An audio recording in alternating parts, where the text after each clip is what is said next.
Hi, Mr. Sorkin. How are you doing Aaron, today? please. It's nice to Aaron, meet thank you. you. Well, it's an honor to meet you, and I'm so pleased that I have this opportunity to speak with you. Thank you so much. That's my pleasure. Thank you. Thank you. I am an ardent admirer of your work. I think that you accomplish rare things in your films. They are always very compelling for audiences, and they make audiences think and rethink perhaps their preconceptions about what's going on in the world, and even perhaps drive them to take or behave more responsibly in society. This particular film, The Trial of Chicago 7, is based on a true story that happened. My question to you is, how do you? I mean, it's an entertaining film that is very educational. It's telling people about something that they may not know about because they're young and they haven't been there. How do you find the balance between the entertainment value and the educational value in your films? What I cling to are rules of drama that are 2,500 years old, that were written by Aristotle 3 centuries before Christianity, about intention and obstacle. Somebody wants something, something standing in their way of getting it. And if I stay true to the dramatic elements, if you're telling a good story and you're able to tell it well, and when I say tell it well, I'm not talking about just me. I mean everyone who is involved in making a movie and the 500 things you need to go right. Um, then it may do more than just hold your attention for that 2 hours when the lights are down in the theater. It may have a greater resonance than that. Um, so I hope that's a good enough answer. Yes, it is a good enough answer, I think. Thank you very much. Well, Do let you me think that? expand on it a little bit. You can't do something. First of all, when I sit down to write, whether it's a movie, a play, an episode of television, it's not with the goal of educating anyone or persuading anyone. I don't have a political agenda. It's a good story, well told. It is what I'm going for. So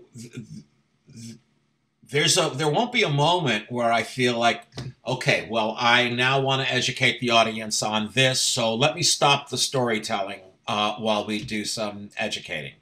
It's always got to work as a story that you would tell at a dinner table, that would have make everyone kind of stop eating and listen.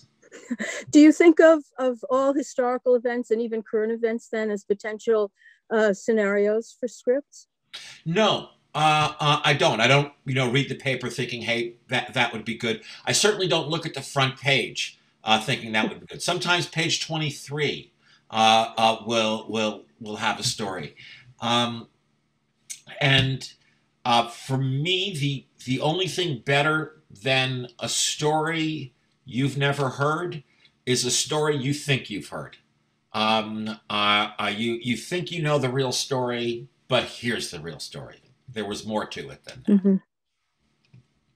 Is there any issue or subject that you wouldn't want to touch, for example, with a 10-foot pole that might be somewhat intimidating or off-putting? Well, I think that every writer nowadays gets asked about, especially if you're someone who from time to time writes about stories about politics. I'll get asked about these last 4 or 5 years, and what would you write about this? So I can tell you that uh, I I think that most writers, and a lot will be written about these last 4 or 5 years, but my prediction is that you will seldom, if ever, see Donald Trump as anything but an off-screen or off-stage character. You'll see him on the TV, on the news. I can't write that character because he's implausible. You wouldn't believe it if you saw it. He would just look and sound like Alec Baldwin on SNL. So that Just one more question with regard to your dialogue. It flows like music. It's extraordinary the way that there's an interplay of idea. I have a friend who is a composer who rides the subway taking down the clickety clacks as musical notation. Do you listen to people speaking in that way? You came up with, I mean, the moments that stood out in my mind, especially having to do with Abbie Hoffman, for example, saying, "Oh, William Kunstler just showed up," or the interplay when he finally acknowledges that he knows Tom Hayden inside and out. He's read everything, and there's a moment between them. How do you listen to people speaking to pull these moments? Dialogue is music to me. I'm just like your friend on the subway who is hearing the sound of the wheels on the tracks as music, which it is. It's percussion. It has a tempo. It has a rhythm. It has a time signature. My parents started taking me to see plays starting from when I was very little, and oftentimes I was too young to understand what was going on stage, but I loved the sound of dialogue. I loved the sound of these great actors using this language that was crashing into each other, and so I grew up wanting to imitate that sound. What a line of dialogue Thank you very much. Like. We've run out of...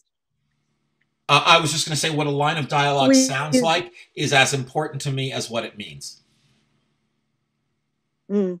I'm sorry that we have to wrap up. I have so many more questions for you. Thank you so much. I hope I get to talk to you again soon. On Trial for Chicago.